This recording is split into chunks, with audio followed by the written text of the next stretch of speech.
We are now live again. Hello, hello.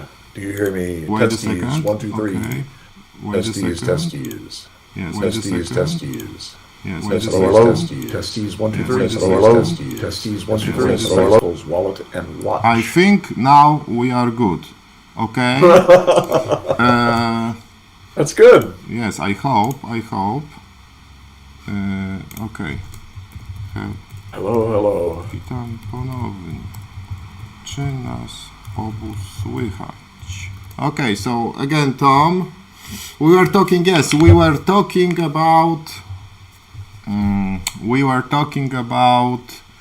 and wait a second, I will go also to the there is a reverb, so well, maybe it was a reverb because okay, wait.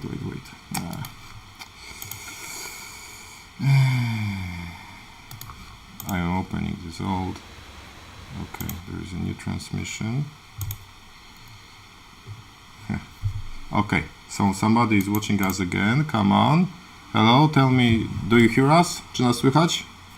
Hello, hello. Testing, 1, 2, 3. Testing, Yes. 1, 2, 3. We are live. Okay. Okay, great.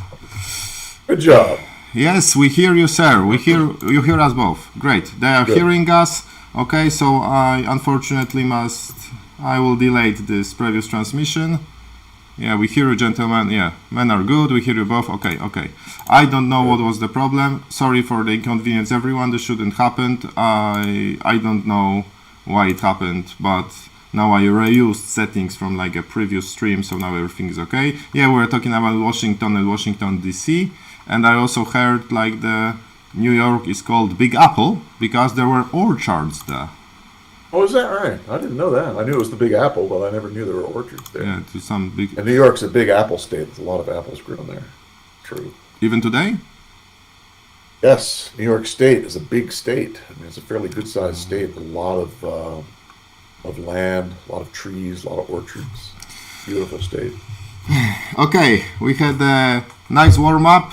People are collecting, we are gathering again, so let's not waste any more time.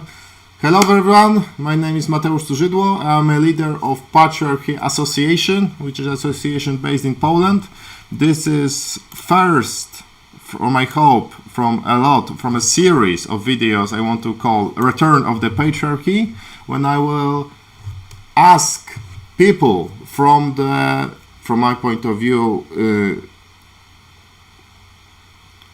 out of my country manosphere. I want to ask leaders of the manosphere all over the world how to create like a society, how to create a culture for men, how to create a red-pilled culture, not exactly like just a group of red-pilled men, but how to create a red-pill culture. And I want to ask them some advice, what I should do, what I shouldn't do, in what case they made a mistake in, what they want to avoid, what advice they want to give me. And this is part 1 with Tom Golden. Hello, Tom. Hello. It's good to be here. Tom, I know you from a Red Pill movie, and tell me about something about yourself, and then how you find out about manosphere. Well, I got out of therapy graduate school back in the 1970s and went to work after a long job search of about a year and got hired at a Center for Death and Dying. And I started working with men and women who were grieving and dying. And I found out very quickly, actually, most of the therapists were females who didn't want to work with men. They sent everybody to me. All the men came to me, and man, it just bogged me down. I didn't know what to do because I'd been taught this female version of healing, which is you talk about it, you make eye contact, you talk about your feelings, right? All those things. I tried to do that with the women. It was great. It worked. I tried to do it with the men, and it was like, uh-oh, this shit ain't working, And so I had to learn and it was 40 years ago, 35 years ago, I had to learn what was it that helped men. And that's what pulled me into this whole thing was was trying to figure out what helps men. Why are they so different from women in the way they heal from loss? And that's what pulled me in. Does that help? Yes, yes. So, 1970, you just got hired in this position to help men in this one facility, and you Yes. started to see like there is some lack of understand how to lot of tools to help men. Yes, and the lack of understanding was in me. I didn't understand men. I had no idea what was going on with men. I knew myself, but I had never really connected the dots. That men are different. We're wonderfully different in so many ways, you know. And unfortunately, our culture here in the U.S. is female dominated. And so when you heal from loss here, it's expected that you should do it like women. In fact, they literally now are telling men, you need to be more like women. It's like just, it drives me nuts. Because no, they need to be more like men. That's what they need to be, is more like themselves. And we need to honor that we are the way we are, and we're different. So at the time, there was almost no research out there. Very little. But over the years, research has started to pile up, showing how we are very, very different. Media almost refuses not to publish it. You don't see much in the media about men and how they're wonderfully different. Now, this is not something where, men are negative. The default is that men are negative. There's something wrong with men. If only they would more like women, the world would be a better place, which is a bunch of bullshit. That's just bullshit. It's crazy, Okay, and before we go more deeper into that, can you tell me how you find out about manosphere, strictly about this movement, Well, over the years, I was working with men who were crushed by trauma, with a child dying, or one guy had his entire family killed in a house fire, and it's just terrible things happening, right? And what I noticed over the years was that the men got very little support. They got very little compassion from anybody. In fact, when the men would come to me, they'd literally look me in the eye and say, "You really want to hear this?" Because they didn't think anybody wanted to hear about it. And so it was just right in my face was, wait a minute, we're treated very differently. The women, everyone wants to help. They want to hug her and, oh, what can we do for you today? Can we bring you dinner? La, la, la, la, la, la, la, right? With the men, I'd hear the men say to me, well, they came over to give us support, all right. They went to my wife, and then when they came to me, they said, how's your wife doing? It's like that's the way they support him, was ask him how his wife's doing. So it was just a stark wake-up call for me that we're treated so differently. And that's what pulled me into this whole manosphere thing, was realizing, wait a minute, we're different. And then I started trying to study things and realizing, wait a minute, nobody knows about these differences. Nobody knows about it. And men are expected to be like women. And it's just a sad fact that it's still that way today. And men are wonderfully different. I got to know men over the 30 years or so I was studying all this stuff. And I love men. I love the way they heal with trauma. They're very different, and they're very wonderful in the ways they do things. Okay, you said that your culture is gynocentric, and women and people do not want to hear men's problems. It is something that is cultural, or is it something that is human biology? There is some need. There are some roots of it are in biology, or is it purely cultural, or mostly cultural? I'm sure some of it's biological, and we can talk some about that today. That's why we are here. Yes. Every place they've gone and looked, they've found just about the same thing. If you look at one of the pieces of research that came out long after I started working was this whole thing with precarious manhood. You know the precarious manhood research? It is basically researchers going to different countries, and they've been to all kinds of countries all around the world. And they looked at, okay, when girls have their first period, they're considered women. Everyone goes, oh, she's a woman now, And it's like, that's just assumed. It's in what they call an ascribed status. So as soon as you reach a certain point, a biological point, you are considered a woman. And she cannot lose that status. She is that, period. They find around the world it's extremely different from men. Very different. Men do not have an ascribed status. They have a status that they have to work to prove that they are men. You know, and the research is absolutely fascinating, because what they found is that men live in this place where everyone around them judges them. Oh, he's good, he's not good, he's a 10, he's a 9, he's a 7, you know? So they get put into hierarchies, you know? And men will strive in that hierarchy in order to try and come as high in the hierarchy as they can in order to get reproductive access. So a man's life is usually surrounded by hierarchy. There's all around him is this hierarchy stuff, and he's trying to do better. He's trying to excel. He's trying to do better so that his status goes up. And this is what they found with this precarious manhood research. This is the way it is all around the world. All the cultures they've ever checked, it's like that. And they found that there are certain things that happen with this. You know, that first off, yes, men do not have a natural rite of passage. Well, we used to. Well, like say natural, I mean biological. Women have first periods, men do That's not an interesting way to put it. Yeah, yeah.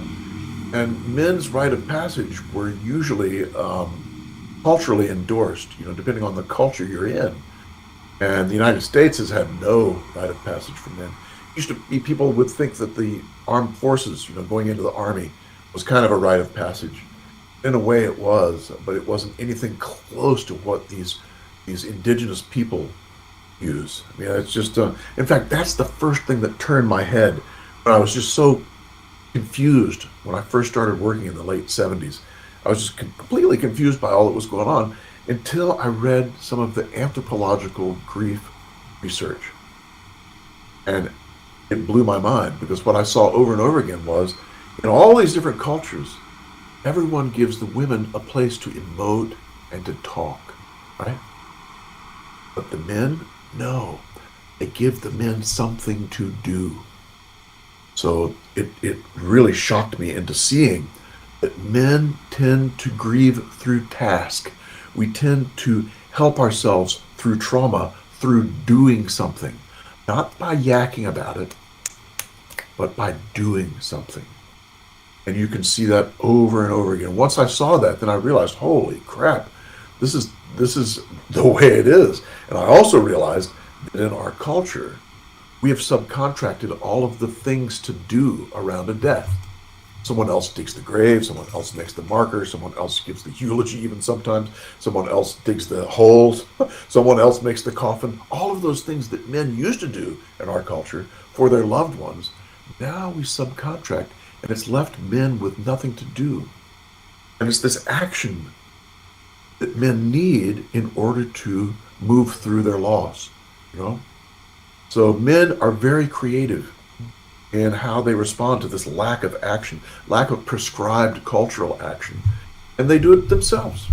And if you look at men, what I started to do was, instead of asking a man how he's feeling, I'd ask him, what are you doing about this? Is there something you're doing that connects with this loss? I'm telling you, almost every time, man would open up. Say, oh, hell yeah. And the stories I'd get were just unbelievable. And I realized at that point that it's much easier to talk with a man about the things he does than it is to talk with a man about his feelings. Because when you talk with a man about the things he does, guess what happens? Oh, the emotions pour out. Emotions are there. He's free to emote, and he does. Men can emote just fine if they have a contained space to do that. And our culture provides no contained space for men, because we're only thinking of yakking and emoting. When I hear it, I do not see it as a contained space for men to emote. It's just like a bit emote by proxy. You give them like a sort of excuse to say something why they are doing something. Yes. Well, everyone's the same. You know, we all move towards a safe place when we're traumatized. If you have a trauma, you're going to find safety for you. And for women, the safe place is talking, and is connecting and sharing. For men, the safe place is action, is doing something. For 100 reasons. And the Precarious Manhood helps us understand one of those reasons, is that men are judged in public on what they do. And so if a man says, oh, I'm going to go into therapy, what happens to him in public? His status drops like a rock, because what men strive to do is to be independent. The most independent man in the world is the man with some of the highest status, right? We try and not let anyone see that we are dependent in any way.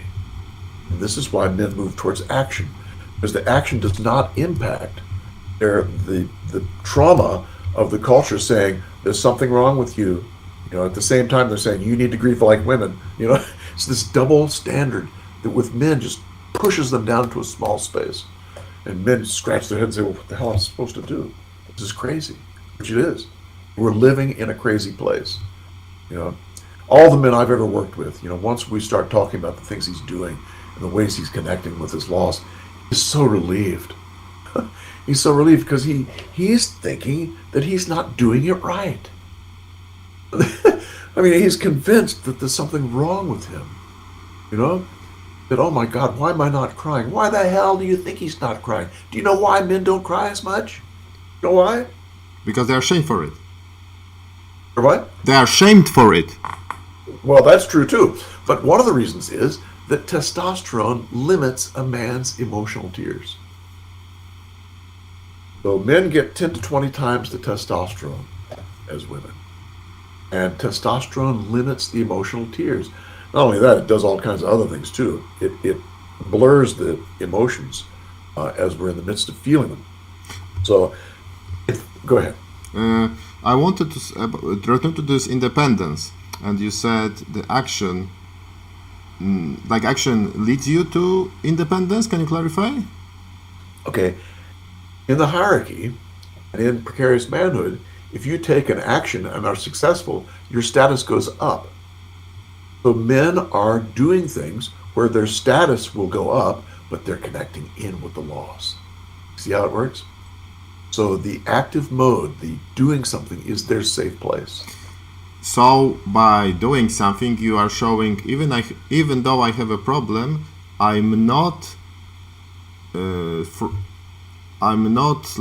throwing away. I'm not relaxing from doing my responsibilities.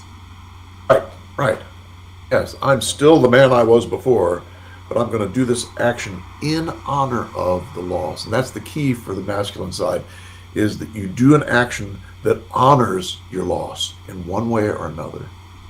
And you see it over and over and over again. Maybe we should take an example of someone and kind of describe what happened. Before, you said that women talk and men act, and I heard a phrase, women are human beings, but men are human doings. And in some ways that's right. But you can see man's humanity in his action. And the implication in what you said was there's something wrong with men for this doing stuff. And what I'm saying is there's something right with men for doing this stuff. Okay, human being, because word human beings means human, and human doings means maybe something like something changed. No. I know why you took it that way, but I just wanted to say men and women behave differently. I like to describe it like they are playing different game. We are on the same board, on the same... Yes. What I found out reading through all this red pill stuff, that men and women are extremely different in this, what the game of life is for them. Yes. Man, when he hits puberty, I like to phrase like this: when man hits the puberty, he is given an empty wallet by a god, and the god says to him, "Go and earn." Yes. And when women reach puberty, the Mother Nature gives them a stack of cash, a suitcase of cash. And she says to them, this is the most money you will ever have. Invest it and spend it wisely. Huh. And it shows the total difference how men and women should and are behaving in the world. Because if you play such a game, two different types of games, if you are a man and you fail, you can always go somewhere on the side, analyze it, and then return with better knowledge, better statistics, better skills, and you can improve. But if you are a woman, you can't do that. You have certain amount of money that you must spend, and it's always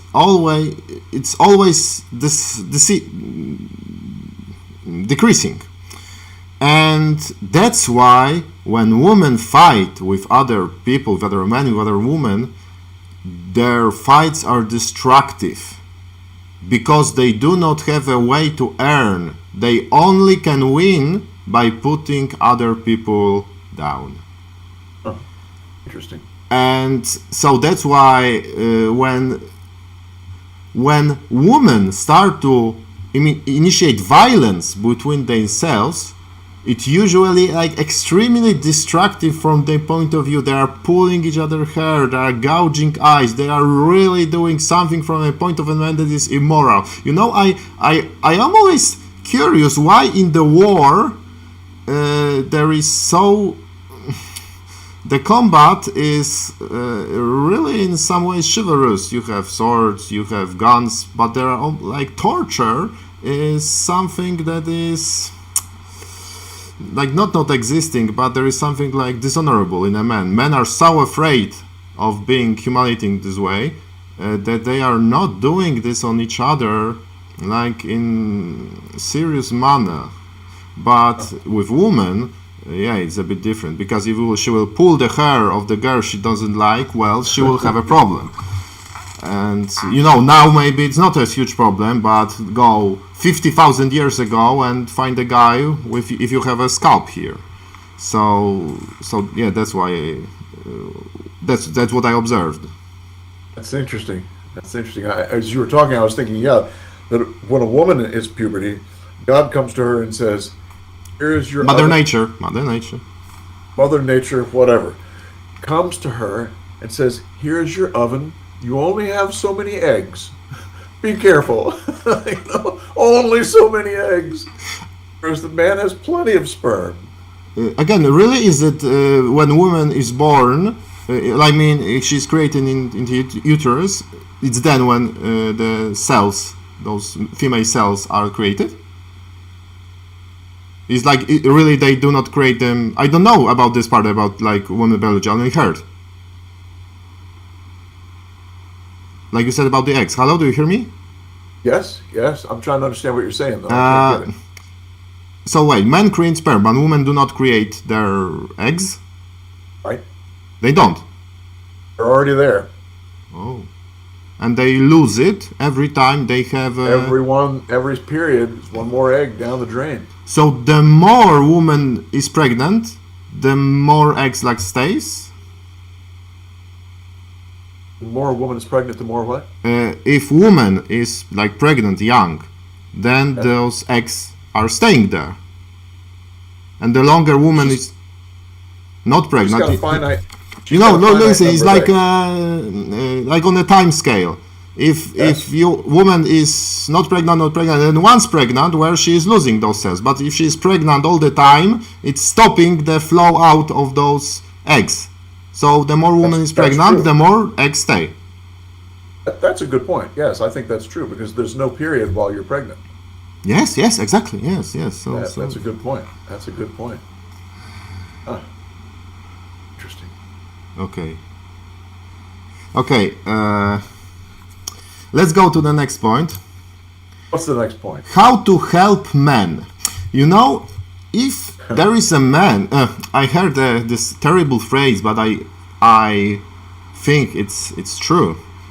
Before I go, I'm picking on the chat, and guys are silent. when we are talking right now, they were listening to you, and no one is typing. Usually, they are just sometimes someone is saying something, but now no, they are silent. They really want to hear what you want to say. When you want to help men, when you reach, okay, first this phrase. It's easier to create a strong child than to repair a broken man.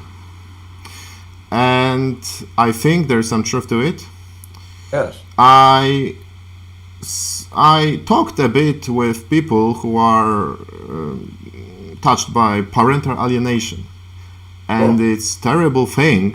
And it's absolutely destructive. And I see those guys after really rough divorces, their nervous system is just destroyed. They are really like huge thing happened to them. It's like they come from they are from the war and they lost their both hands or both legs or even more. Even sometimes those guys are even more active than those people after this. And I was really traumatized by it because it is something that can happen to you, and that's why I started asking them questions about their fiancés and something, and I saw, those cases are not like most cases. There are really, you can see the woman who is alienating your child really can have some red flags before, so you can avoid it. Yes. But okay, so first, it's hard to help men because if somebody lost a hand, you can't help this guy. So everything that happened to men is permanent. So that's why when I'm thinking about this patriarchy association, I like to say we will not help, we will prevent. And I think it's more smarter way, because if you help, if you create a society that prevents, that focuses on prevention, then even if most things don't happen, but even that they happen, you are not so much afraid to help, because you are helping somebody that was actively trying before to avoid something. So they are thinking in the truly masculine society, we should focus on preventing than helping. And how do you help?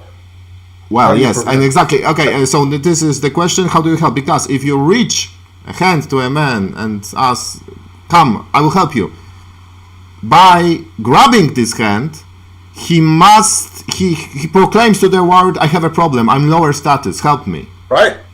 So how to do this? How to help men? How to do this? What is the fuel of the masculine? There's two things: admiration and respect. And we can help men tremendously by admiring them and respecting them. You do those two things, men will feel cared for. No? By admiring them and respecting them, not they should do something that... No, by me respecting them and by me admiring them. But each man has something in him that is worth admiration. He may be depressed, he may not be able to see it, but it's in there.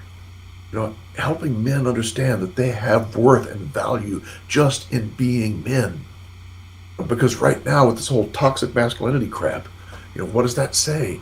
That says that there's nothing good about men. And I'm telling you, that's a total lie.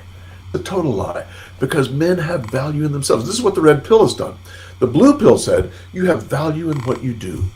You have value in how successful you are. You have value in how much money you make. You have value in how tall you are, and on and on and on and on. And the red pill says, you have value in you, sir, because you are a man. You have value that's inherent in you just for being who you are. And when we can treat men like that they have value just in themselves, this is a big healing for men. Because they're not used to that, boss. Let me tell you, men are used to getting shamed. They're used to getting, discarded. They're used to being ignored. They're not used to being admired and respected. Women come to me all the time and they say, how can I help my husband? I say, you can do two things: admire him and respect him. You go, what? Like it's completely foreign to them, this idea, you know? But they come back the week later and said, damn, that really helped. Because I thought about it. I thought, well, what do I admire in him? And so I told him one or two of the things that I admired in him. Everything changed. Everything changed. Men, I'm telling you, in fact, some women will come to me and say, how can I get my husband to open up? Admire him. Admire him. Because what happens when you admire a man? You relieve him from the obligation of getting up in that hierarchy, right? You tell him he's okay the way he is. You admire when he does something. In fact, the first thing he's going to tell you when you admire something he does, he's going to say, well, I could have done it better in this way or that way. He's going to admit mistakes as soon as you admire him, because he's given a safe place. He's given us a certain safety there that happens when he is the recipient of admiration. Okay, by admiring him, you are saying to him, okay, the level you are now is okay, so now he can safely improve. Okay, I'm not sure I understood. When you admire a man for doing something, or for being something, you are saying, okay, now this thing, I'm admiring you for doing this, so this is a okay level, so now you are free to go up, because you have the safety pillow, right? Well, I guess that's one way to look at it. But basically, admiration for men is very similar to women feeling cared for. When a woman feels cared for, she can grow and thrive in that environment. She can grow and thrive. When a man feels admired and respected, he can grow and thrive, right? It's not like you're helping him in some way. You're simply giving him a space in which he can feel his own sense of being is worthwhile. And when men feel their own being is worthwhile, things go smoothly. Things get better. They start loving themselves for who they are, rather than feeling like, oh, I got to change. I got to do this. I got to do that. Bullshit. Be yourself. Be yourself. It's a beautiful thing. Being a man is a beautiful thing. Used to be revered. Well, very, very recently. Okay, but again, to the something you said before about red pill told men you are good for who you are. I'm not saying I'm disagreeing with this, but I really want to push this. Because I see it as a little gateway, maybe even little, but it will widen in a time, as something that will just give a man excuse to not do something, but because you already have value. Women have inherent value because they're this narrow point of reproduction. So every woman have some innate value that they will never lose, even if they are maybe if they are infertile, something, because in manosphere I like to assume always what is the correct way, but going 50,000 years before. So I see. Okay, so you don't understand my fear about this notion that men have some inherent value. They have inherent potential. That's different. No, they have inherent value just in being themselves. Have inherent. What if they are doing something wrong with their lives? Wait a minute. Don't you think you have value? I think that value is something that you must check with other things, other people. If I would be a loser without job, my value would be lower. But if I would make something of myself, I think it's extremely connected to your values. Extremely connected to what are you doing, what are you giving from yourself. Blue pill way. That is the blue pill way. Is judging your value based on what you do. Red pill says, hold on. I mean, I'm not saying that doing things is bad. That's not what I'm saying at all. All I'm saying is look at oneself as having value even though you don't do some things. And you see your own value. Think about a good friend of yours, male friend. Do they have value in your mind? Okay, I have a friend. Yes. I invite him like once a month. I like to Yes. sometimes chat with him, and he is a nice person. He treats me with Yes. respect. I treat him with respect. Yes. I like his opinions. Yes. I'm painting this image of my friend. What I'm liking him. Yes. I like that once he took me on a trip on the mountains, and I wasn't like in my best shape, and he wasn't doing big deal about all this. I was like walking. I wasn't like a drag, but I was a like tiny nuisance, like tiny. But it was a nuisance with me. So I wasn't pulling my weight as much as I could, and Right. nevertheless, I spent a really nice time with him. Nice. Yeah. So he has value in your mind, right? Yes, he If has. he were to die, would you miss him? Yes, if What would you miss? him as a person, this picture I Exactly. described. That's all you got to say. Him as a person. Yeah, but That's this was valuing him connected as a with being. what he was doing. If he would be a total piece of ass, I mean, asshole. I mean, like piece of ass. Okay. I know what you're thinking. If he was like an asshole, yeah. This is. It's cute. Well, I know English enough to know what that means, but I do not English enough to be so fluent that it wouldn't come of my head. Okay, I said it. Clip it. It was. This is how memes are created. It will be. Yeah, it will be like uncle for me for the like in 20 years someone will clip it and I will have a laugh in the English speaking kind. Okay. If he would be an asshole, he wouldn't be my friend. So I wouldn't even have this image about him. So it's connected to something that he's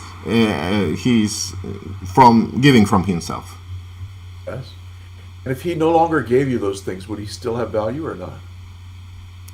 He would have the potential to do this because I know he already done it. So I would say, okay, what happened?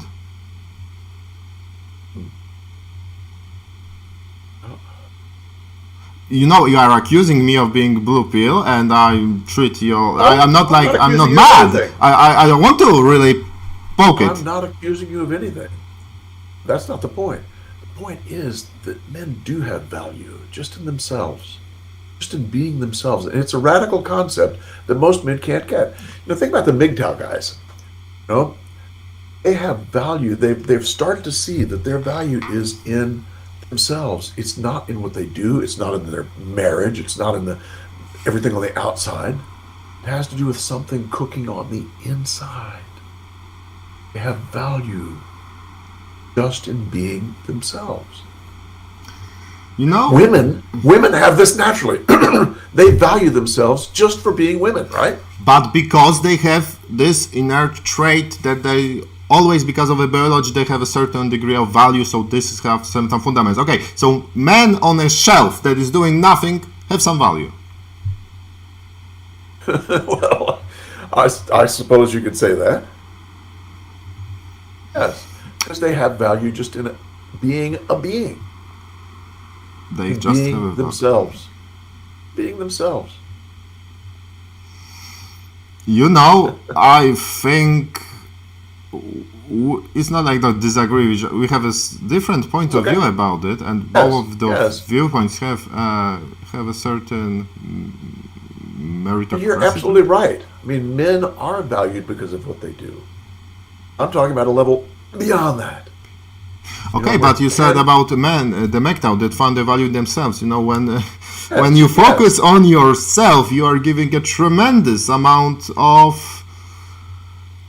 Men are just, when they are focused on themselves, they are really, they are like a rocket that flies. I like to think myself as a MGTOW because I'm living such a lifestyle, and when I had a fiancée for like 2 years with each other, then for 1 year we were engaged, but I said to her that I want to marry her because I gave her a proposition about marriage, and I wanted it like really limited, no state, like no state marriage, only church marriage, something, and it didn't work out in the end.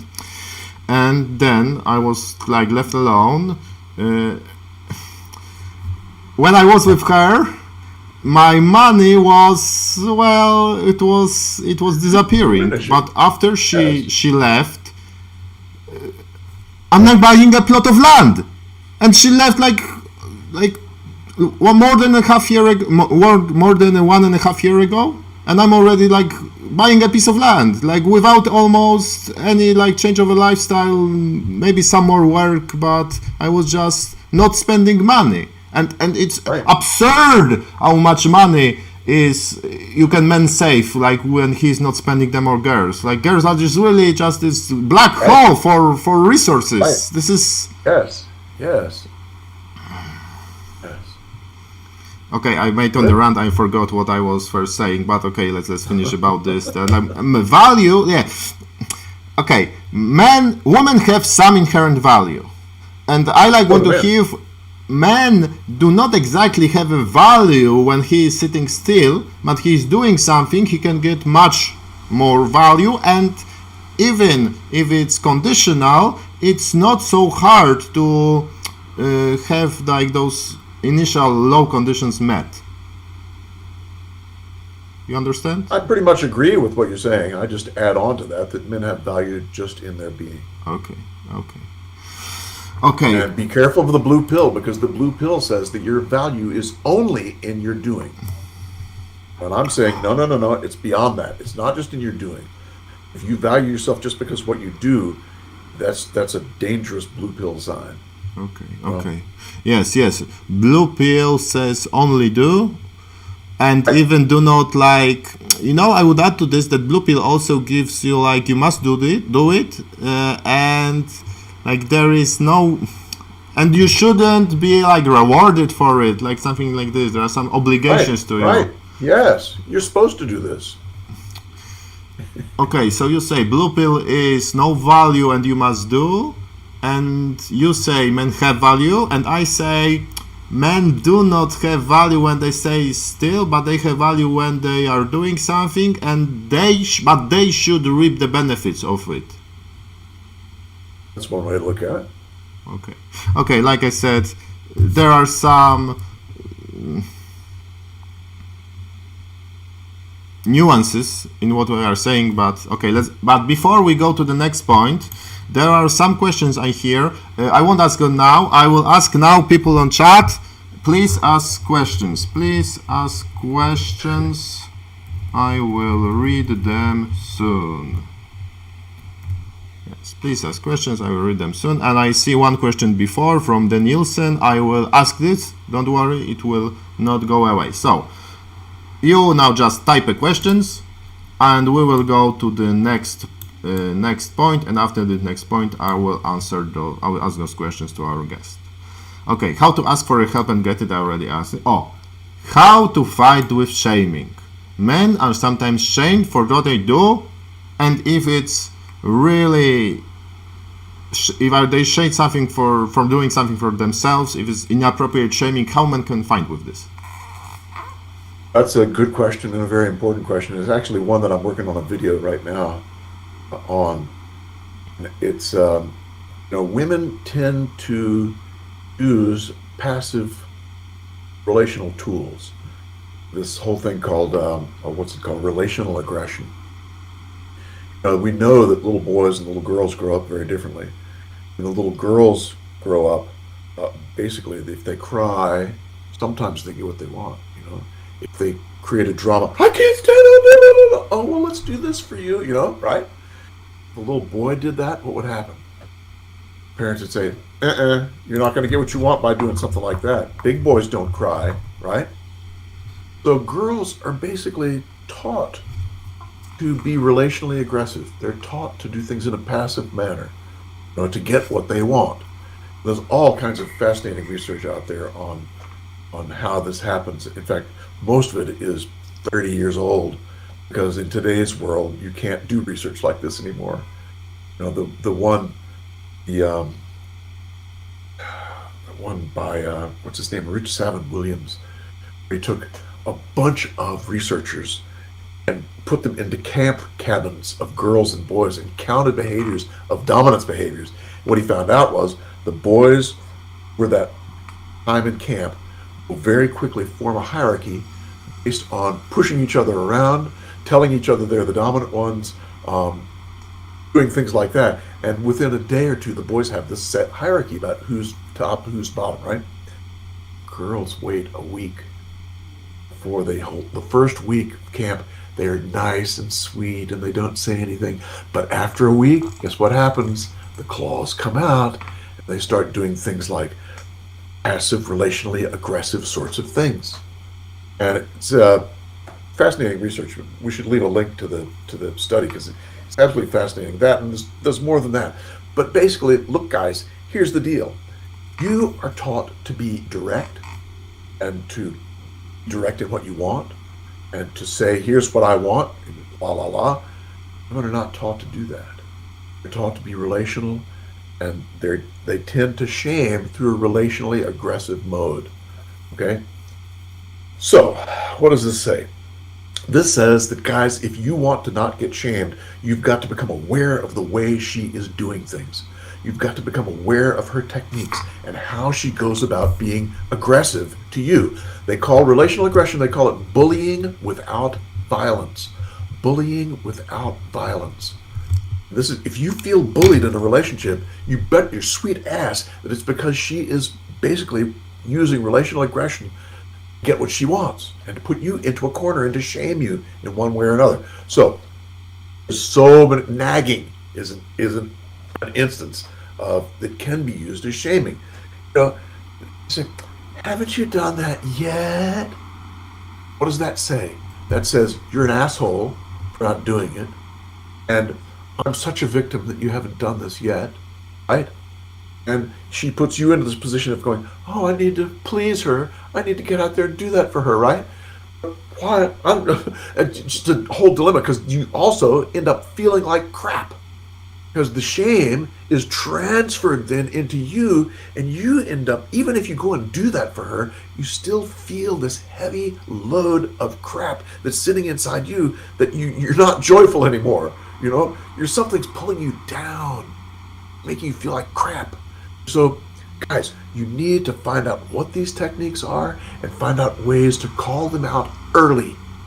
Call them out early before they get rolling. You know, you can we do not help, we prevent. See? Yes. And this is what the next video I'm going to do is going to be on this very thing. How do you go about stopping this? How do you go about seeing it early and how do you go about stopping it? Because that's the only way. And the first, just being aware of it. Even saying to her, you know, after she goes, haven't you finished that thing yet? I've been waiting so long. You said you were going to do that. Say to her, are you bullying me? Are you bullying me? And she'll go, what? What are you talking about? I'm not bullying. I'm not. Right? That's the fact, is she is trying to bully you. She's trying to get what she wants and get you to do it now by telling you there's something wrong with you for not having done that. That's just one thing. I mean, women also have this tendency of shifting the ground, what they call shifting the ground.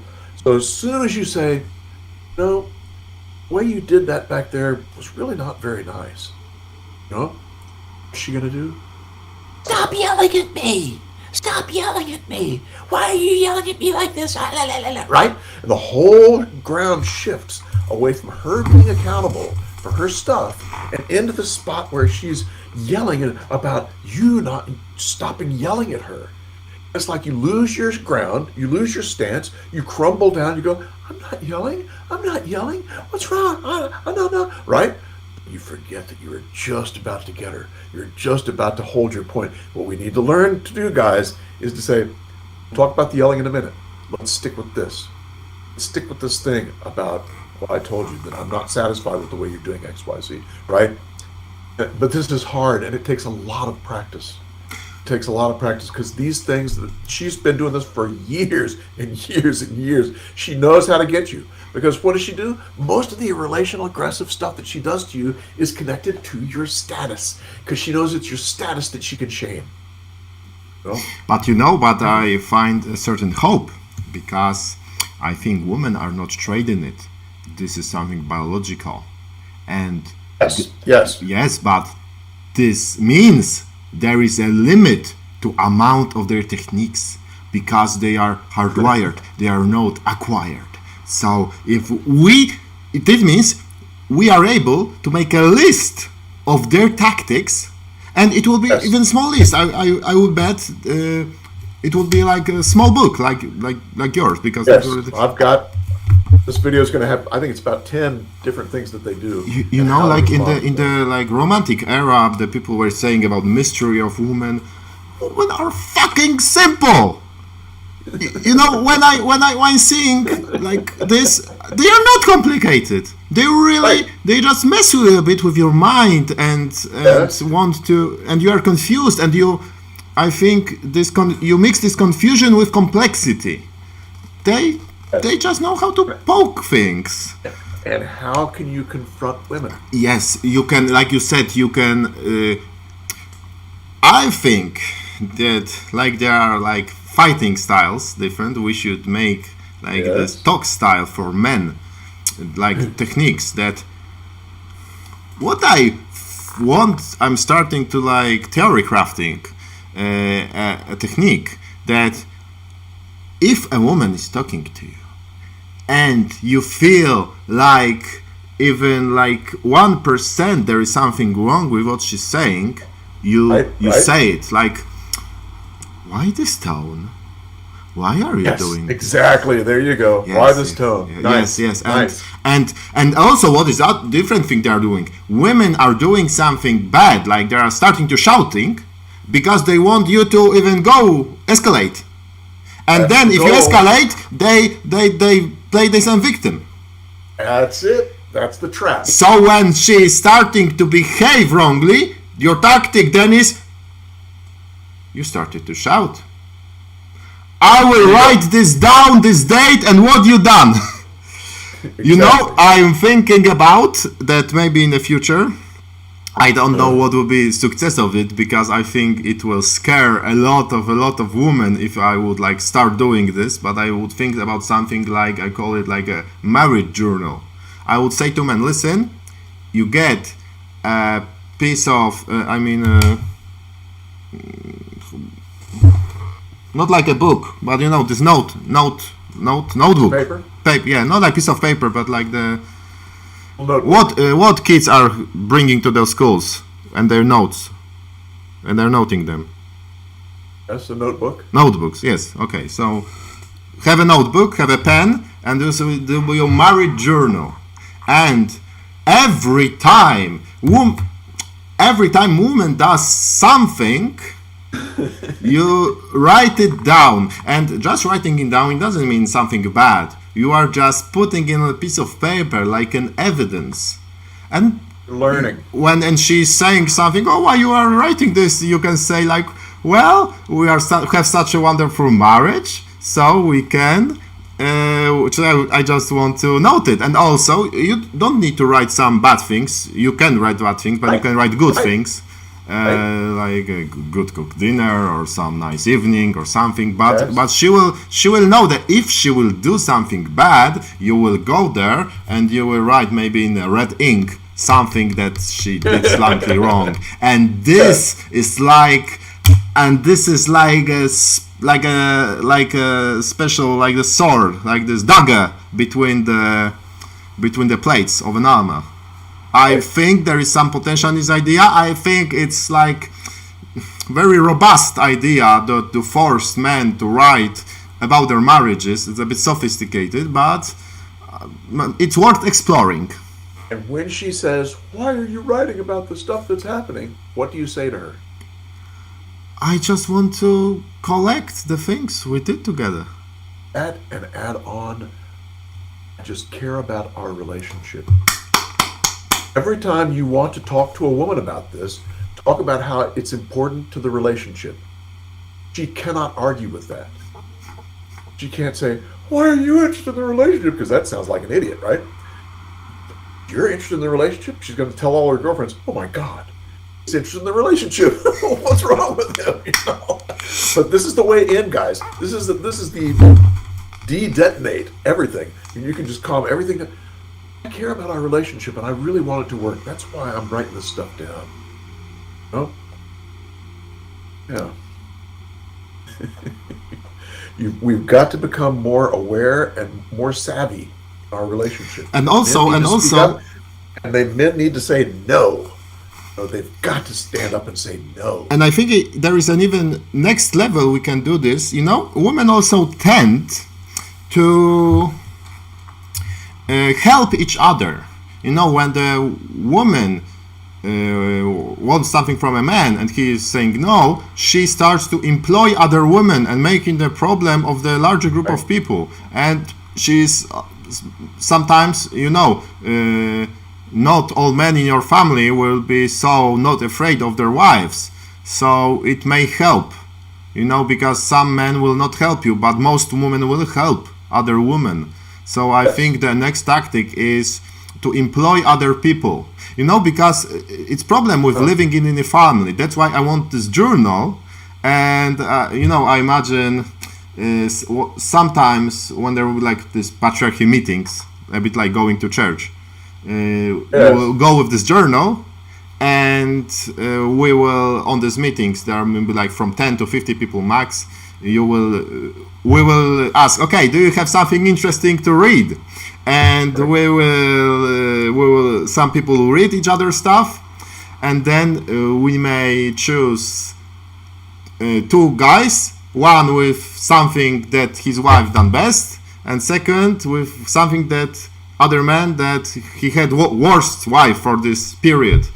And then like maybe not in like 50 people, but then we can like go and talk to this woman, because if there is like to have a numerical advantage, because then, well, if we'll show by this way, if she's doing something wrong to one guy, she is like doing something else, like wrong to something else.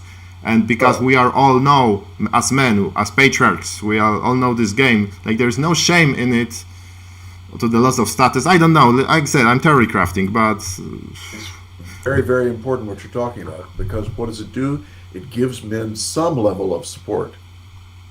And when men gather as men and talk about this kind of thing, good things happen. Really good things happen. But first off that happens is the man feels like someone's got his back. Because most men are isolated. Most men are isolated to the point where they don't think anybody's got their back. No one knows their story. No one's going to help them out, But having a group like that, man, that's good stuff. That's good stuff. Yeah, it's just what we need to have happen. Yes, men need to... that's why I think there is a chance that red-pilled men, because they know how this works, so they can be open about it. So if one wife is behaving wrongly, other men know it's not your fault. No, it's just a woman, and we must control it together. Because if you have a problem, we will have a problem. All you need is 2 or 3 red-pilled men who are aware of what's going on, and have them start off, and everyone will listen and go, "Oh, that's the way I could do this." Slowly they get the idea of how to work in a supportive atmosphere like that. So that all you need is a couple of men who know really how to work things, and they can model for everyone else. Because most men have no model for this stuff. Fathers didn't teach us, Yes, this may be the next question I want to ask, because now I want to go to the questions by the people on the chat. But I want to ask, how much we can blame men for what is happening, because on the one hand they have some capacity to change, but on the other, yes, they just don't. There is no worrying in the modern media, modern culture about things that may happen to men. And how much we can put a blame on men for not avoiding this stuff, while there is no clues to how to do it. Yeah. Blaming men is easy. Blaming men is easy. Blaming men is easy. But, for men, I think that it's good for men to get together and decide what they need to do as a group, what they need to do as an individual, and then do it. Yes. The blaming thing and the past, and you didn't do this, and you didn't do that, it's all worthless. Blaming Worthless. managers. Great. Okay, Question guys, is, let's what go can you to the do? questions. Something from the top.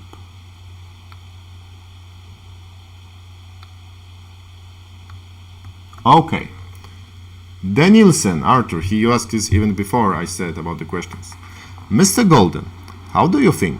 When did the red pill start in your country? I guess that this idea started in the US first and came to Europe. But I observed that in Europe it's not so popular. Yeah, what is the source of a manosphere? How it started to unravel? Interesting question. Do you Well, know I think about history? We need to have some like the manosphere historian somewhere. This is a spot that someone can put because there are no manosphere historians. Actually, there are some. There's a library. Michigan State University has a library of all the men's stuff that went on, because there was quite a bit going on. Herb Goldberg, I guess in 1970, wrote the book. Oh gosh, I forget what the title is, but it was one of the first men's books. And then came the Warren Farrell books and The Myth of Male Power in 1994.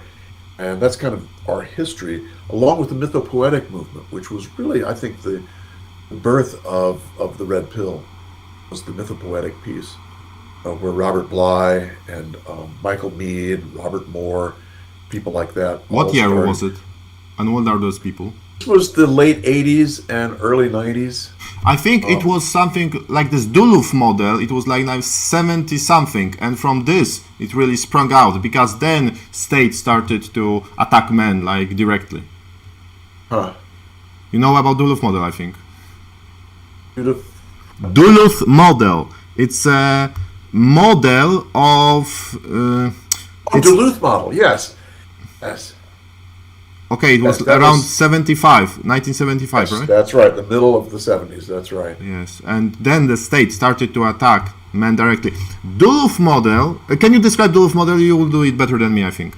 Well, the Duluth model just says that there's only female victims of domestic violence, and that men are the ones who are causing everything, and that they do this naturally, and that they need to be basically punished for it. I mean, that kind of sums it up. It's unbelievable. It's just so one-sided. And what's really interesting, though, is that one of the women who wrote the Duluth model came out later and said, "Oh, you know what? We kind of turned a blind eye to women's violence, to the women's violence with their children, to women's alcoholism. We only focused on men." She literally said that. So they knew that there was female violence. They turned a blind eye to it. They just looked away. Ay. You know, I think it's still connected to how women like do something, because remember, women play different game, and in this game, if you lose Yes. money, you cannot gain it back. So how you make yourself better in this game? You bring people down to your level. So, you know, that's why, you know, in my country we also have this abortion movement, like pro-abortions, and they say, hey, abortion is okay. Well, if you as a woman made the abortion, it's like done. It's like 1 million of your account. You have a problem. So what can you say to change your value? You can somehow made this mistake null. You can hide it. You can change how people perceive it. That's why women bring other people down when they do something wrong. I would add something to that theory and say that women, yes, have a diminishing return on what they are born with, but also that women can manipulate the environment in order to get more money. And this is all about their manipulation of men and picking the highest status man. When I'm saying money, I'm more saying about like sexual value. I'm saying about status. Women lose status. Right. Yes. Yes. But no, gaining money by women isn't giving her status. Is even maybe sometimes losing it. Are you kidding? Yeah. Gaining money for women is gaining status. maybe this male status, but not female Yeah, status. she is taking the male status as her own. But these women who marry But this is the very, very woman's rich status. men, No, woman's status is in beauty, fertility, how young she yes, is looking. and she uses that in order to get the highest status she can. She'll go to the highest status man. She marries a guy who's worth $5 billion. And then that status becomes partly hers. If she divorces, she gets $2.5 billion. Well, also this is if how a she man has gained if status. he is a billionaire, so he has a really nice wife, and this is part of his status also. So Exactly. yes, so like it's not like male female thing here. It's like the outcomes of the games. The measurements like they're different, but no, the measurements are similar. But okay, I'm mixing that. Okay, ask questions. What are the feminism biggest flaws, in your opinion, of course? They are the equivalent of a Mobius strip. Mobius strip only has one side. Yes, something like Yes, exactly. And you go around, you keep going around. It's you only see one side. Everything else is disappeared. It's gone. They cannot see the good in men. They cannot see that men have built the culture that they are lavishing in. No, they can't see that it's the men working their ass off to keep their sewage working. That's the idea. Yes. Yes, you fold it like not So like their this, one-sidedness- but you're twisting and Their one-sidedness is exactly what I think is the biggest problem with feminism. you said you said that they do not see this. I think the truth is much more evil. They see it, but they ignore it because if they would, Thomas Sowell. You know Thomas Sowell? Oh yes. Thomas Sowell said that it's really hard to convince someone who is gaining something from his ignorance. So if women diminish men, they can bring their status up in there because they threw away the woman way of life. So that's why they are destroying men. Because if the men are destroyed, they would be better. That's the way how woman works. How women They've been fight. inflated.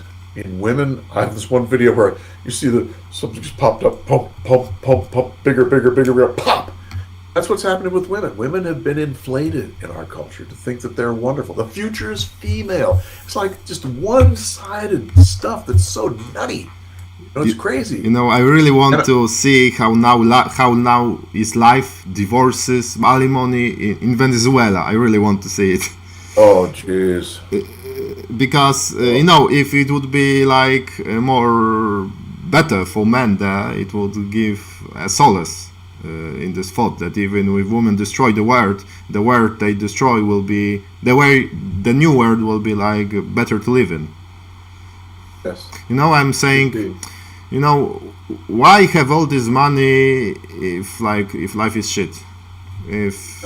What you have a nice house, you can eat what you want, you have a lot of free time, but everything is the way of life is broken, so it doesn't matter that we have nice things. Yes. Okay. I'm translating from Polish because he didn't wrote in English. Jack Donovan, in his book, wrote that there is a difference in being a good man and being good in being man. Is there a difference? I'm not sure what the differentiation is, but yes, I think you can be a good man, and yes, I think you can do good. I think this is this idea of a good guy, and now I'm. Have you heard this phrase like this Machiavellian triad, something like this, evil triad? This Machiavellianism, psychopathy, and something. Don't know. Okay, there's something called like evil triad in psychology, and there are some like three type of feelings. Like three types of behavior, like Machiavellianism, psychopathy, or something and something else, and this is called like evil triad, even though it like helps you in being in achieving status some way. And also there is this good guy type, and Yes. good guy Yes, is a okay. bit like a loser. He's But what makes a good guy? a yes, good okay, guy? so first I just want to say that the words here are wrong, because we are saying something good for something that is bad for you, and for something that gives right. you something, even the cost, because, okay, there are That's some... right. We are saying there's something evil. So first, I like to point this out, there is something wrong with wording here. We need to really look into it and set things up phonetically. And okay, what about this good guy? What about him? Because you started to talk, yeah. So this good Well, guy. the good guy is simply a blue pill guy. He's good because he's doing what people want. No? I think that's the way I see it, and I'm not sure that's the way this person meant it. But I mean, that would be the way I would differentiate it. Yeah, but good guy is someone who, as a man, he's He's really... such a good guy. He's such a good guy. What does that mean? That means he's doing what people want. No? Which is okay. I mean, there's nothing wrong with that, as long as you also take care of yourself. As long as you value yourself, your time, and your heart. Okay, that's yeah, but I have this problem with saying this good guy one. Yeah, okay, but yeah, That's an interesting People are question. I'm not sure I got to the bottom of it, but it was a good, interesting question. I wish I'd know more about it, but that's all right. Okay, any other things?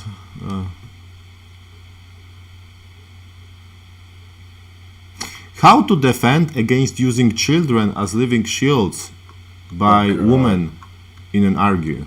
For example, women manipulating children against their fathers. Okay, I think this is extreme case, because if this parental alienation, something. Yes, it's almost impossible.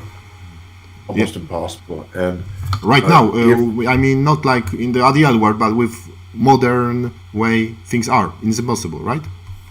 well, it depends on the level of psychological sophistication of the woman and how mature she is. If she's mature, you can come to her and say, "Wait a minute, well, let's keep the kids out of this. Let's you and I fight it out. That's not the kids' problem. Let's keep them out." And if she's mature, she'll say, "You're right. You're right. Let's go have it out." But most women won't do that. They'll use or I shouldn't say most. Many women won't do that. They'll use the children as a pawn. In fact, PA, the parental alienation, what do? They pump the children up with, "Your father doesn't really love you. Thinks you're blah blah blah blah. He told me that he thought you were short," or whatever. She's going to be feeding them things that push them away from him, which is evil, man. That is evil.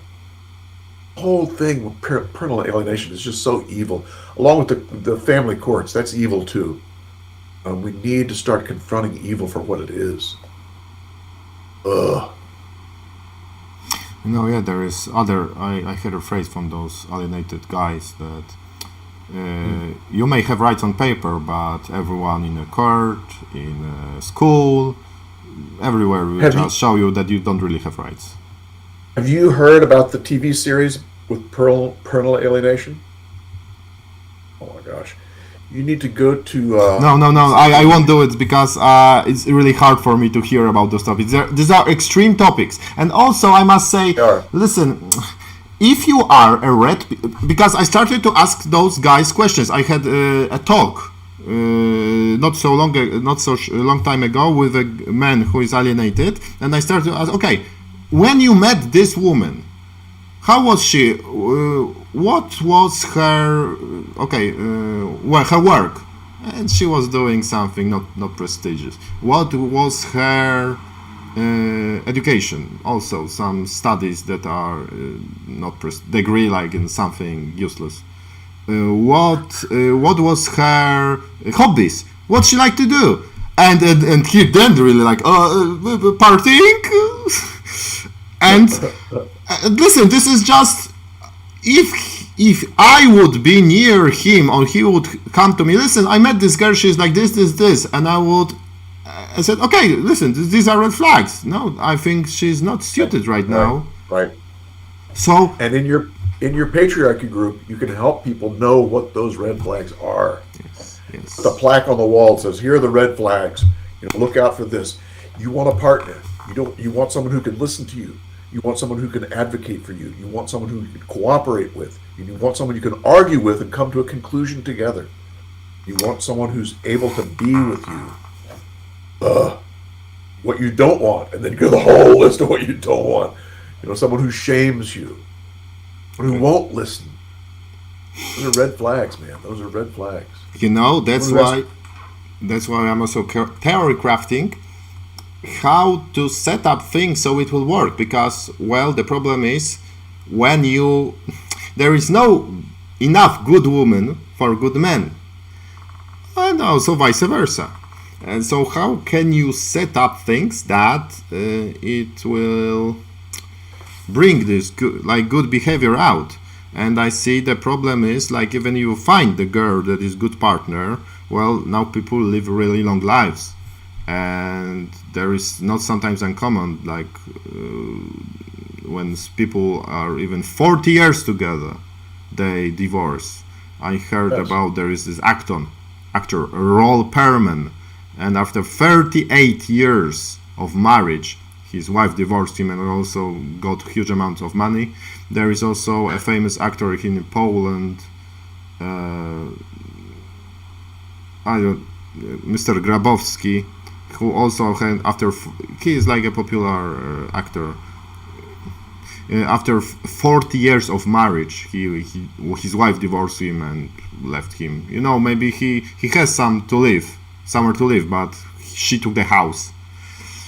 And maybe he has a different house that is not bad, but why should even wife got even one golden ring or something? So that's the problem. That's the problem, because even if you find a girl that is nice, the whole life is quite a long time, and a lot of things can change. Yes, it's an art form to be able to find a good relationship, and it's difficult, and that's why your groups would be great, man. Put the plaque on the wall. There's another plaque. What's a good relationship? And also, it would really insulate existence of this group, would make so that those red flag girls would even start to avoid, because they see, it would be difficult to extract anything from those guys. Right, exactly. Yes, exactly. Yes. I'm really up to something. I'm striking gold. You are really up to something. That's right. That's why it's good to get groups of men together, and to be able to hear each other out for what's going on. That's so critical. Okay. Any other questions? What can European red pill manosphere learn from the American one? I think there are different things in different countries, but I think manosphere is extremely interwoven thing. So I think we are all in the same boat about certain things. So I think there are no differences. I think they can just share experience, and that's all. Do you have something to add to that? Because I already asked your question. I think it's a great thing. It's happening today. I mean, you and I are here with a group of men, and we're sharing what's going on as men, and that's a good thing. I mean, this is what we need to have happen. Yes, the Americans learn some things from the Europeans, and vice versa. Because I must say to you that when I was thinking about this patriarchy, I found out manosphere, and I really wanted to help, and that's why I started. I didn't want to just make a next channel to cannibalize on views of other people, so I started just with Wikipedia, and it was just a nice idea. Now it's not such a great shape that I wouldn't like it to have, but we don't need to write a whole book just from the beginning. The idea of this Wikipedia, because the problem is, if you are in manosphere, you really need to read articles, movies, something like this, and it's really kind of time consuming. and Yes. and I just wanted to give people a way to get like this red pill knowledge in a pill, in a form Yes. of encyclopedical style, where just Yes. definition, And if- excellent. If the men are interested in the healing stuff we talked about before, I wrote this tiny little book, about 50 some pages long, encapsulates what we've talked about. And yeah, that's the one right there, that little guy. And it'll give you a red pill message real quick. No? The red, I'm not saying there's no red pill, but it's like hidden. No, like I'm reading this. Yeah, there are some good advices, but yeah, it give you some answers. Yeah, for sure. Yeah. It's red pill because it sees men as being human beings. Does Yes. not judge men for not being like women. Oh, Okay. that's red pill. What are common men's mistakes leading to mental problems, depression, etc.? Not taking care of themselves, doing too much for their women, without saying no. I mean, we need the number one problem is saying no. You got to say no sometimes. In fact, in relationships, when you're first starting out, make sure you say no. Make sure you say no and see how she responds. You say no, does she respond going, I can't believe it, run. If you say no and she goes, really, well, what would work? And then you kind of talk it out and work it out. That's what you're looking for. You're looking for someone who's going to be a partner. And one of the ways to find out is by saying no. Paul Elam and I did about 50 videos on relationship stuff. And red pill relationship. In fact, it was called Red Pill Relationships. You can see those on my locals channel, themenaregood.locals.com, which put up another one today. I think there's 7 or 8 up there already. Those are good little talks. Each one's 30 to 45 minutes long, talking about the things we've been talking about today and the things that you need to know about relationships in order to have one in today's world. Okay. You said about like saying no, not treating each other, not caring about each other. Yes. I really I'm again poking about other idea. When I see men, for example, I see a man that is using himself, like forcing. Wait, let me translate this quickly.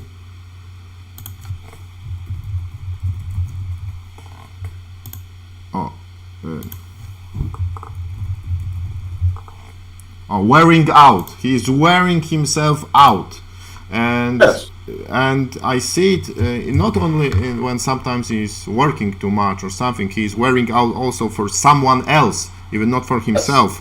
But Exactly. I see it a bit in the culture of drinking. In Poland we like to drink vodka. I will not say the Polish are drunkards because there are other countries that have much more alcohol consumption, but the style of drinking when people just get smashed, I think this is men are like there's like this a bit stereotype about those rural places when people can only like get smashed because it's like the one only way of having fun. But I think the problem is it's because men are not given like a way to have fun in a good way, so they are destroying themselves with alcohol, because if they care about them and they just want to go and play a ball or something, they look down a bit upon by women as childish or something like this. Status. All about status. And men are going to prove, I can drink this much. Oh, I can drink you under the table. Status. Status. Think about status, guys. That's what's underneath all this bullshit. Status. Yes, it's about status. You'll have less status if you go play soccer. So what? You like soccer? Play soccer. Do it for yourself.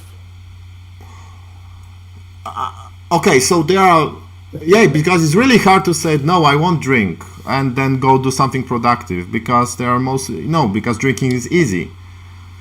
playing soccer is hard. I didn't say don't drink, you know. No. I really Drink and play like soccer.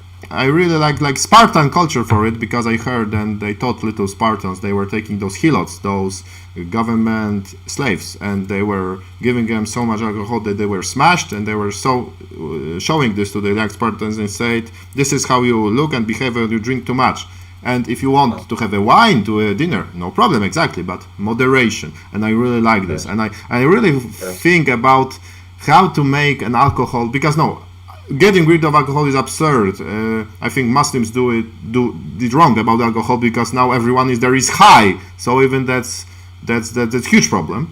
So, and I see there is a lot of, sometimes in a religion, fear about don't do this, and like I said, there are no problems, there are only consequences. A religious person might say don't go to the tree because you will fall, but I want to say, if you go climb the tree, you might fall, so take a helmet. Yeah.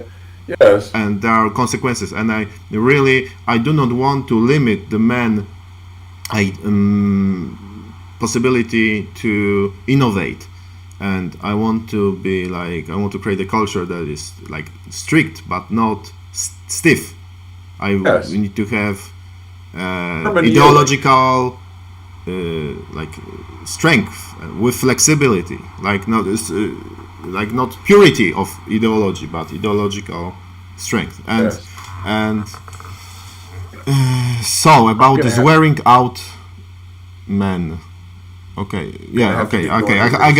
Again, I went on a rant and I forgot the question, because I want to start a question and I'm telling something to spice it up, and then I forget what I was asking. Okay. I'm gonna have to get going here pretty soon. Is there? Oh my God! Yeah, I forgot about the time limit. Okay. Okay. So let's go to the last questions. Which books are considering by you the most valuable for young middle-aged men? So young or middle-aged? Okay. So do you have any books that you should read except The Way Men Heal? We'll leave my books out of it, but lately there's a book called The Destructivists by William Collins. That's not a men's book. It's a book about woke culture and how we can defend ourselves from it. And it's very, very helpful. I found it extremely helpful. The other thing, the original book by Warren Farrell called The Myth of Male Power is one for every man to read. Once you read that book, you go, holy crap. Now I see why I'm in this trap the way I am. So that would be one that I would highly recommend. Men's books other than that, there's so many out there. If you go to my menaregood.com site, there's a whole section there on men's books. And it's one of the top links. Just look at the top links. It says men's books. Click that, and you'll see probably 50 or 60 of the top men's books. And I got Warren Farrell, Janice Fiamengo, Stephen Baskerville, all to decide which are the top books. Okay. Which are the books that are top. So that's not just my opinion, that's a bunch of people. So go to menaregood.com and click on men's books, and you'll see a bunch of books there. And there's a couple I still haven't added that I need to put in there, but one on circumcision for sure. There's other things too. Okay. Yeah, that Warren Farrell's book is probably the most important book that I know of. Myth of Male Power. Okay. And he's coming out with a new edition. He's working on it now, and I think by next year the new edition's going to come out. So looking forward to that.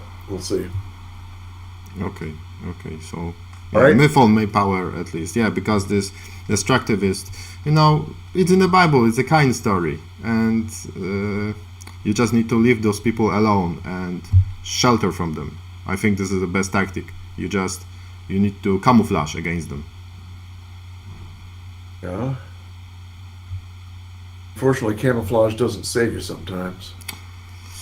World War II, you could camouflage all you want, but the Nazis were going to come in and wipe you out, Same thing's happening today. We need to take action. Men need to stand up and say, no, I'm not going to take that crap. At least in the U.S. they do. I don't know anything about Europe. Okay. You guys you'll do fine over there for you. In the U.S., good men need to stand up and say, no, we're not accepting this. This is not right.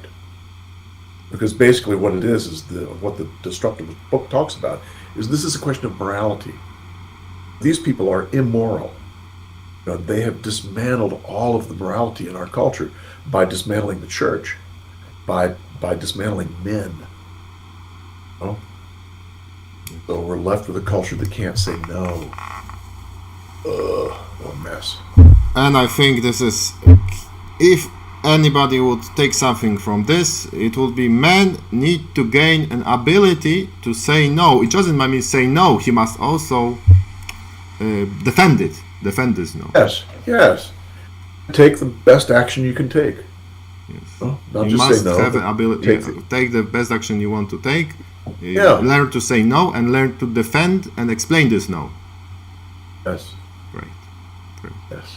Okay. Good. Okay. Thank you, Tom.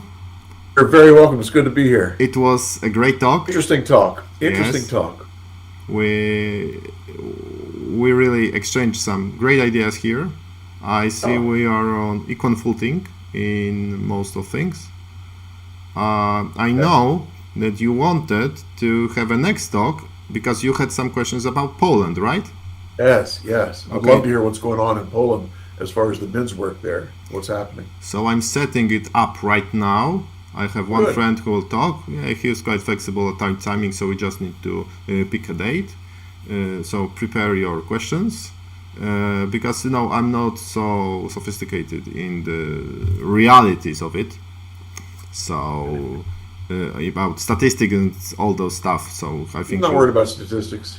Okay. We'll But just have a nice I conversation. think we can talk also about this gynocentric culture because we are Catholics and in Poland, and we also are extremely gynocentric because our most important figure is not Jesus, it's Virgin Mary.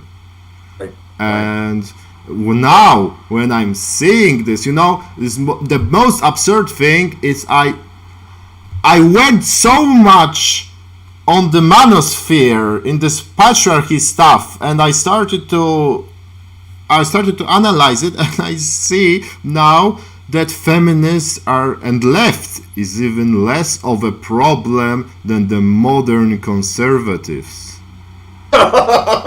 Really, feminists, Interesting. the final, what the feminists their form is women as a product, because now the women are dismantling their own gender, and the woman is promoting sex work, and if they will finish, then what will be surrogacy next?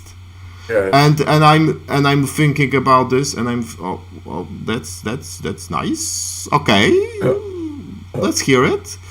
And modern conservatism are given anything. They give men only responsibility without any tools. Okay, you just need to do stuff. You need to take a blame, and that's all. Yeah. And that's absurd. Okay, so we'll finish with one question from me to you. I'm now 28 years old. I have a job, I have a house. Like I said, I'm buying now a piece of land. I'm about a status. I think I have no problems. I don't have some huge problems in the past. I'm as good as I can be in modern culture. But I really, extremely, really want to start a family. I really want to have kids. Maybe not even wife, something like that, but I really want kids. There are men who don't want kids, but I'm on the opposite side, and I really think that my life, if I will be 50 and childless, I feel like I will be in a panic. There are men who were like 50, 60, 70, so it's not like a time, but I have this in the back of my head. What advice can you give me so that I can fulfill what I extremely want? Well, you're looking for a good woman, and the question is, where can you find her? And boy, the place I would start if I were you would be a church, because it's more likely that the women who are strongly Catholic are going to be able to be red-pilled, because the Bible says very clearly it's the man who's the head of the household. And the woman is supposed to serve the man. The woman then is the head of the children, and the children serve, or she serves the children, basically. It's this whole top-down theory where it's the man who's on top who makes the decisions, who says no. No? And this is literally written in the Bible. And so women who are very religious, I think it's easier to kind of help them understand that, because that is what's needed. I mean, men do need to take charge. They need to be the one. I remember when I was a little boy in the 1950s, all the men in the neighborhood that I grew up in, they did not have a problem saying no to women. Women would not do anything without checking with the man first. They wouldn't buy anything. And the man would say, no, we're not buying that until we have money. No? It was very clear. Whereas today, women have a credit card, they buy whatever they want. It's crazy. Just crazy. And women need a limit. They need to have a man who loves them, who loves their family, who wants the best for them, who's going to say, no, let's wait to buy this until we have the money, and let's wait to buy this until we have that money. No? I think you're going to have an easier time finding someone, a woman who is Catholic, who's in church, reads the Bible. Be easy to convince her of what we're talking about. It's closer to the Bible. It's pretty close to the red pill in some ways. So stop searching on Tinder, start looking in the church. Oh God! Yeah, Tinder's that's an evil place, man. Look out for that. Look out for that. I like once, like month or two, I just do 100 swipes, and from this 100 swipes, I get 1 or 2 dates at least. Sometimes, remember. So I am just doing this, so for like to not get stale, like not get rusty. Tinder thing. Women will be relationally aggressive on Tinder. They will reject men just because they can, and they'll do it in a nasty way. Why? Because no one's looking. So the research is really clear. I remember this one research where they had men and women play this game, right? They played this game, and the game was bombing this, bombing that, trying to win. Yes. And guess what happened? Women didn't bomb as much as the men. But if somebody was looking, they were not bombing. But if they stopped, they bombed as much, or even more, or as much. More than the men. More than men. Yes. If no one was looking. So the same thing happens on Tinder. Look out for that, man. Those women will reject you just for fun. Oh, they're gonna bomb you because no one's looking. Okay. Oh, so yeah, go to church, man. I shouldn't even say anything because I don't know Poland from anything. It could be that the Catholic Church there is filled with blue pill women. I don't know. It just seems to me that we have those. I saw there's men's rosary, and on the men's rosary, men are doing a rosary, and also they are having a huge statue of Holy Mary, and they are holding it, on a couple of people. Huh. And listen, when I'm looking at it from the manosphere perspective, from the red pill perspective, it's everything work, everything. Even feminists, I think, are doing something better with men than those people in church, because those people in church modern are now reversing things, and the women are just feminists are just mixing, I think. So, like I said, that's strange. It's a tough task to find a good woman. It really is. Okay, so they are out there, though. They are out there. Particularly highly introverted women, I think, are more likely to be someone who you can partner with these days. Highly introverted. There is an interesting introverted woman in our circles right now, and I think I would agree with it that there is. I also you wrote in this book about male brains and female brains. There's sometimes. Like 80% of men have male brain, but 20 have female, and vice versa. And yes. You proceed information a bit differently there. Yeah. Okay, so find a woman with who you can talk logically. Yes, and who will be a partner with you, where you can argue about things, come to a conclusion together, and move on. Okay. If you cannot argue with someone, forget it. Run like hell. Okay. It takes arguments, man. Relationships are arguments after arguments after arguments. You've got to have someone who you can argue with, who's able to partner with you, basically.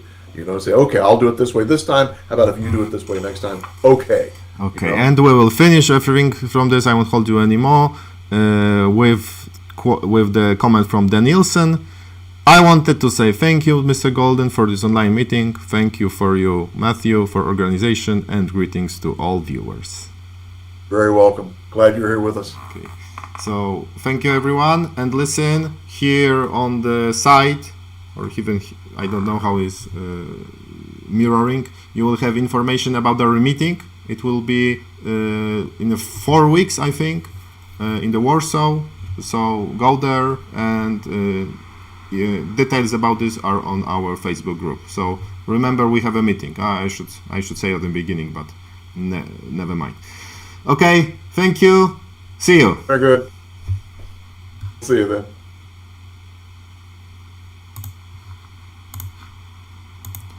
Oh.